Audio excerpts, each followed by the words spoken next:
जय भीम, जय भीम, जय भीम. मित्रांनो, आपल्या सर्वांना आपला शूरवीर 500 योद्धांचा भीमा कोरेगावचा इतिहास आठवतोय.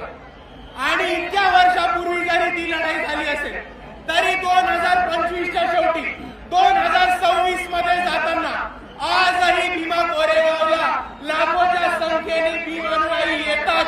आणि आपण यांनी हेच दाखवून दिले की भीमा कोरेगावच्या दिवशी ज्या योद्ध्यांनी इकडे पेशवाई माती काढण्याचं काम केलं होतं त्यांना आम्ही विसरलेलो नाही आहोत मित्रांनो.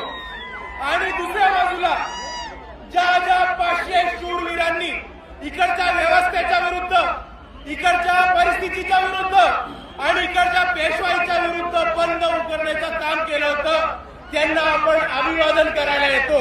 तेव्हा फक्त महाराष्ट्राला नाही तर भारताला नाही तर अख्ख्या जगाला दाखवून देतो की हे बाबासाहेबांची औलाद अजूनही लढलेलो विसरलो नाही होत. 500 लोकांनी तेव्हा वार केला होता आणि मात केला होता पेशवाईचा. आणि आजही आपल्या सर्वांना दाखवून द्यायचंय की समोर किती मोठी परिस्थिती असेल, किती मोठी ताकद असेल, तरी आज जर इकडे 500 लोक बाबासाहेबांचे अनुयायी जमले तर समोरच्याला कापल्याशिवाय राहणार नाही. ही ताकद आहे.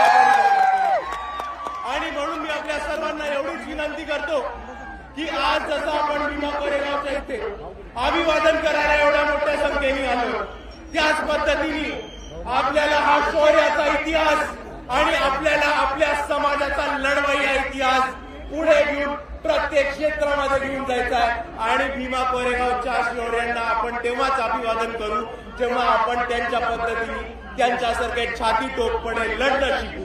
एवढं म्हणून मी माझे 2 शब्द थांबवतो. आपल्या सर्वांना एकदा पुन्हा एकदा जय भीम, जय संविधान.